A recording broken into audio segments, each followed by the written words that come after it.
put a £300 putter in their hand and they don't want to know. Good myth, that, Joe. You've come up with some good ones here. Joe has hit record this time, which is we are grateful for. Thanks, Joe. Okay, with a tightless bottle. Who knows what's going on? You know the score, boys. It's hard to get hold of one of these, I'm telling you.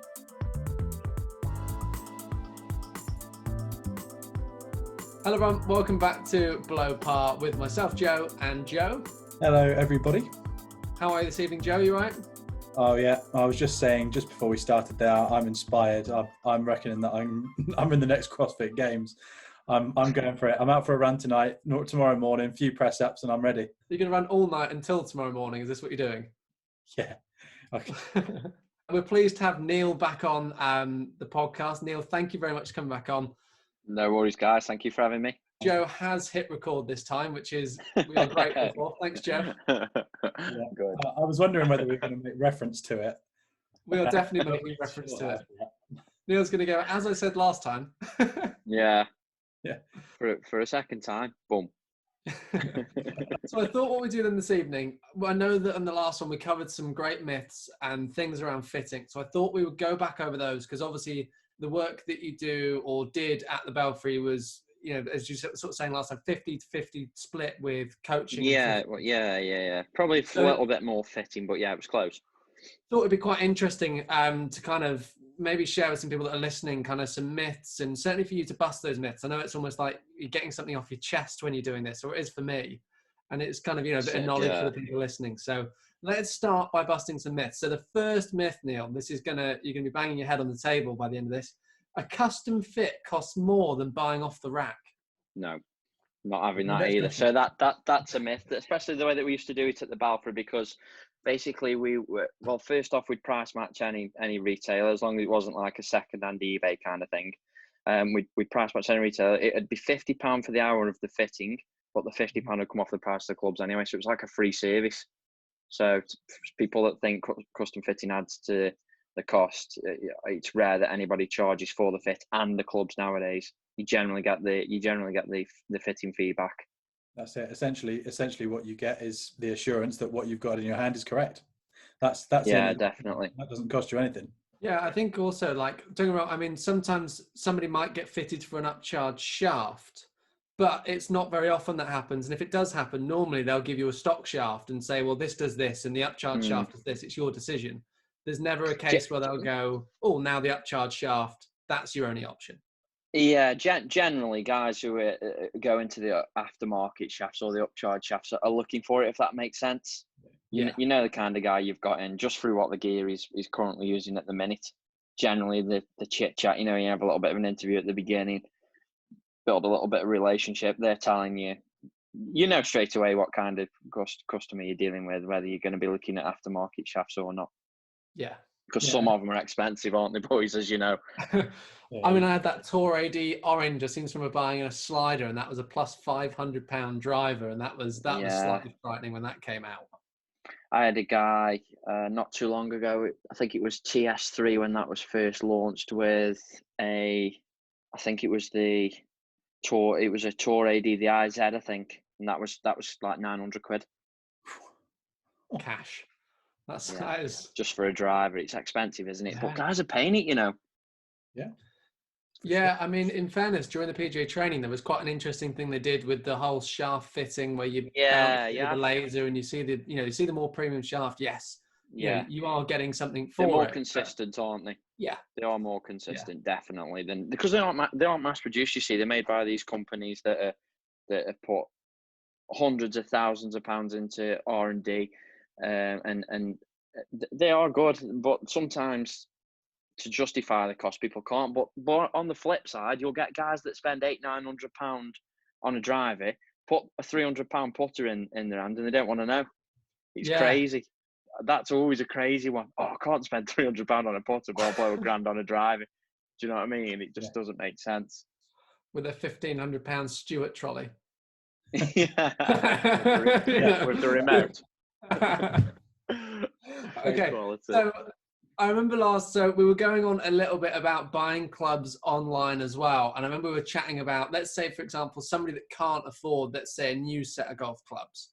We kind of went down the route of a little bit of advice for them. What would your kind of top tip be for those people?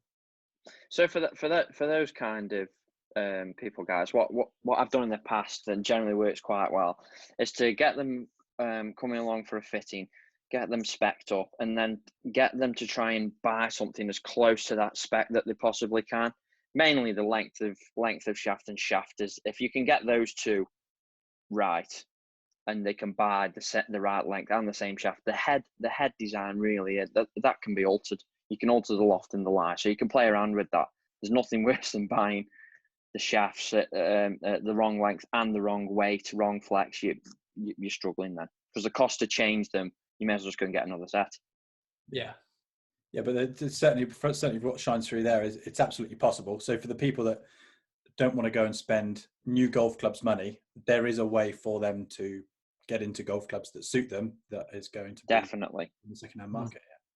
And to be honest, just £50 for a fit is, that's not, in fact, when you're spending hundreds of pounds potentially on a set of clubs, if they're right, that just go. Beneficial. I'm with you on that, Joe, 100%. Just go along and see a PJ Pro or a qualified fitter or somebody who knows what they're on about. Go and get your spec, and then spend your fitting fee, 40, 50, 60 pound, whatever, and then go away and match that as close you can. And to be honest, you probably can get it pretty close, if I'm honest. There's loads and loads of clubs out there for sale, aren't there? Well, the second-hand market is just growing year by year. By huge people always want new, don't they? You see, people always want new. Yeah. So there's trading in like you wouldn't believe. I bet golf bidder absolutely smash it. That's good. So let's move on to myth number 2. So it is, I got fitted 10 years ago. I don't need another fitting. I already know my specs. No. Look at his face. I love this. You don't know your specs. It's unless you're at like tour level, or I don't know. I suppose in some cases, yes, that is.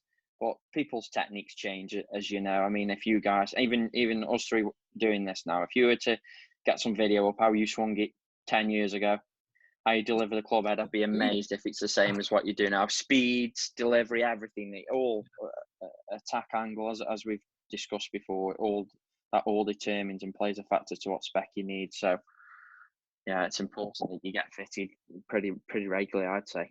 Yeah, I'd certainly agree with that. And I think it's also something, these forged irons that people buy, I always recommend they come in to check the lies and lofts, once a year or so, just in case if they're a couple of degrees stronger, it's going to make a difference.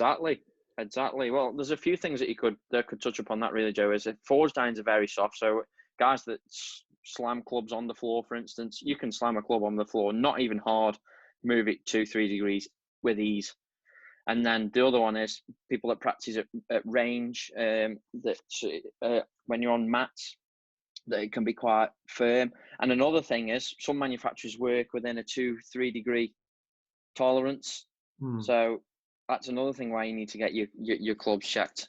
So it's important really, because you can have an 8 iron that's playing stronger than your 7, which seems crazy, doesn't it? But it's out there, I promise you. Yeah, I've seen it. Absolutely. So many times. But no, I think certainly, there's a lot of times where I've kind of done fittings and you get somebody comes in, it goes, I'm definitely a stiff shaft. And this guy's in his like mid 70s and he's hitting it there. And you're like, actually, you could get into like a soft regular graphite here. And are you using that and you gain all this yardage? Like, no. I got fitted by this person. They're really well known. They told me it's a stiff. I know. Difficult. You see that loads. It can be difficult to persuade somebody then as well, unless the best way of persuasion is proving it, isn't it? Well, yeah, so absolutely. Let them have a go. Go through the fitting, and if they be open minded and put some trust in you, then that's when it's perfect. Really, I've had loads of guys that come in and got too strong. The classic one is when they've come in for a fitting where they've just taped a club up in the pro shop, gone and tried it on the course, or even just bought it straight off the shelf from the pro, and they just think it's perfect for them, like 9 degree stiff, and the guy's swinging it like low 80s with his driver. Do you know what I mean? Mid 70s, he's got no chance using that club. That's when you can make a huge difference as well, even with the same head. Yeah. No, absolutely. And I'm sure you've both seen that yourselves. Certainly seen that a lot. And that kind of brings us on to myth number 3. Fittings are only for advanced golfers. Oh no, that's one. We used to get that a lot at the Balfour as well, because the Balfour is associated with elite golfers for some reason. I don't know why. It's the total opposite, really. It caters for all.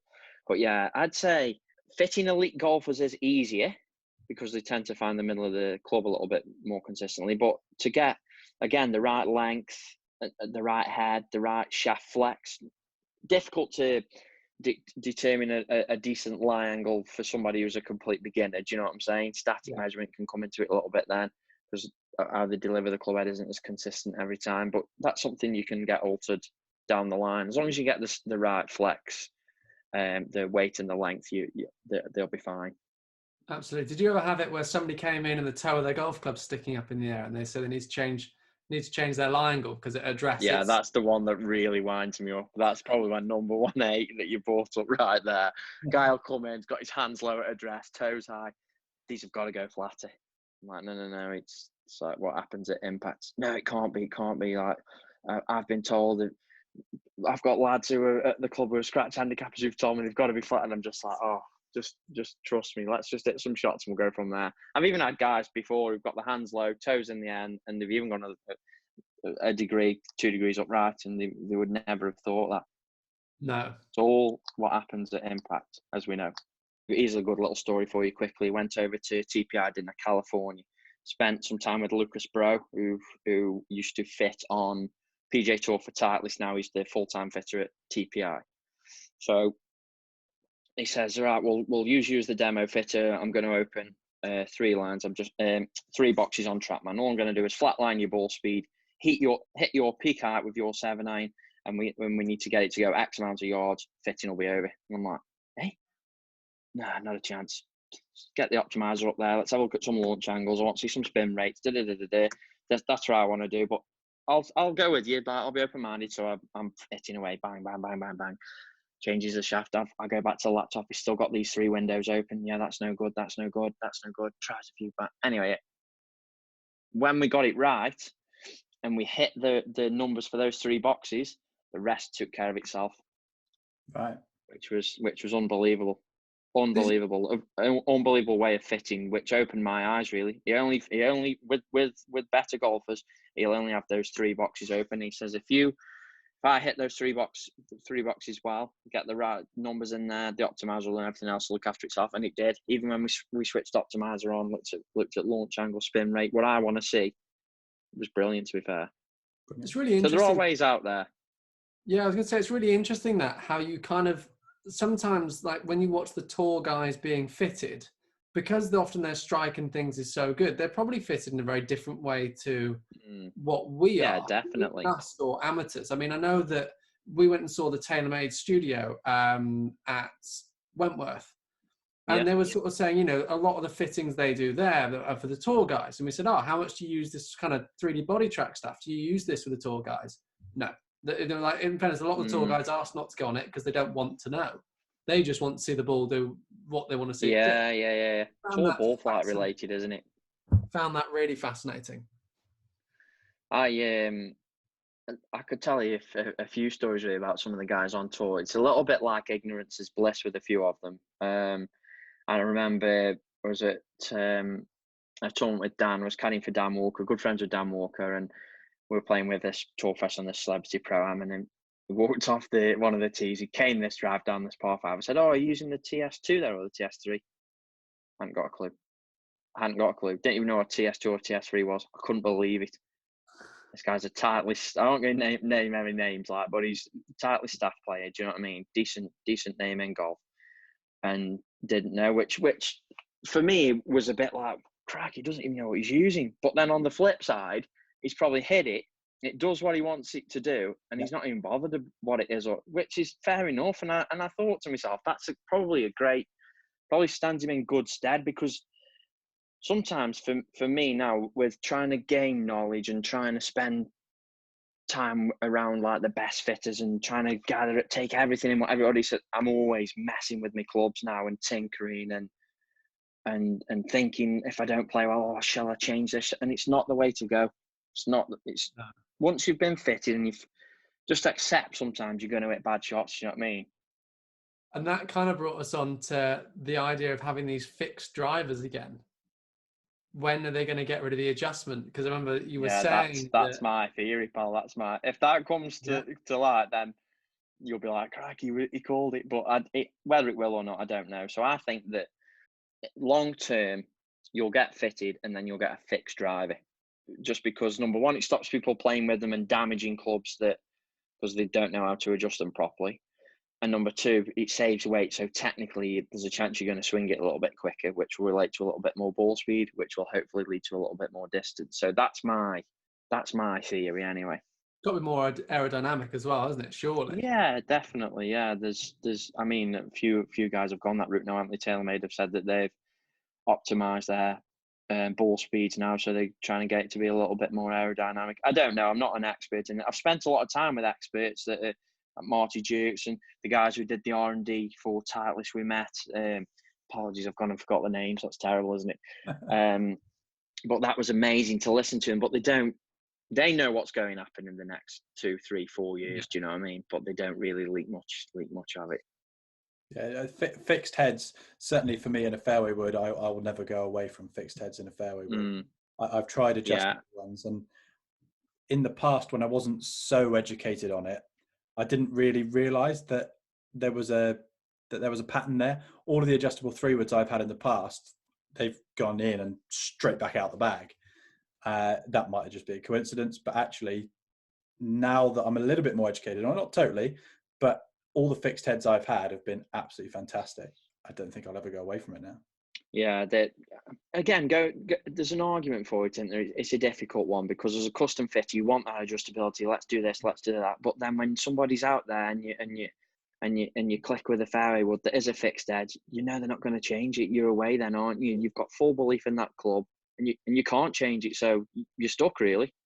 Yeah. Whereas if you have got this and the adjustability now is getting more and more and more, isn't it? We started with a little bit on the hosel, 3 different settings. Now we've got weights, forward and back, round the back as well, plus extra adjustments on the hosel. Ping have introduced more adjustments on their hosel this year to go flatter and lie angle. It's mad. That kind of brings us on to myth number 4, which is having less loft means I'm going to hit the ball further. It's a difficult one, isn't it? Because less loft generally you relate to more ball speed. Obviously, you get your 3-iron further than your 9-iron, don't you? Do you know what I mean? Obviously, the shaft's a little bit longer. I know, taking that into consideration, but it generally isn't the case. Loft's your friend. I get, especially guys with his slower club head speeds. I remember talking to you guys last time. I don't know if this has already been said previously, but I'll go through it again. Where I see guys now that get more lofted woods, fairway woods, 5 wood, for instance, at 19 degree, and they're knocking it further than a 14 degree 3-wood, which really should be unheard of, especially from the deck. Yeah, generally down to speeds. Guys who've got the speeds, they who've had increase in speed, they'll tend to hit 14 and a half further than they will the 19. But loft's your friend nowadays with fairway woods, I think, anyway. I was going to say, it's also what you kind of get with the spin rate, isn't it? A lot of modern heads now, I'm guessing, are designed to kind of drop the spin rate. So actually, you do need to pop that ball up a bit higher to try and keep it. And that's one thing I'd say I have seen over the years, that spin rates have come down a little bit. I'd say with modern technology, tend to spin a little bit less. Do you remember TaylorMade's claim at 17 degrees with 1700 spin for the SLDR? Yeah. That SLDR was a great driver out the middle, but if you missed it, then you were in trouble. And that's another thing what I spent time with Marty about, that fitting on. And I'm sure Matt, who you've got coming on in the future, will talk about that, because the guys at PXG fit that way, where they look at attack angle to ball speed. Yes. And if you get that right, that looks after launch and spin. Again, there's all different ways of getting, but you've got to get the right thing, haven't you? You've got to give the guy the right club. There's loads of ways around it, like what I've just covered, but if you get the right outcome, the spec that works, and you can only fit what's in front of you as well, I suppose. Yeah, and get fitted. That's why it's important to be swinging quite well when you do go for a fitting, I would say.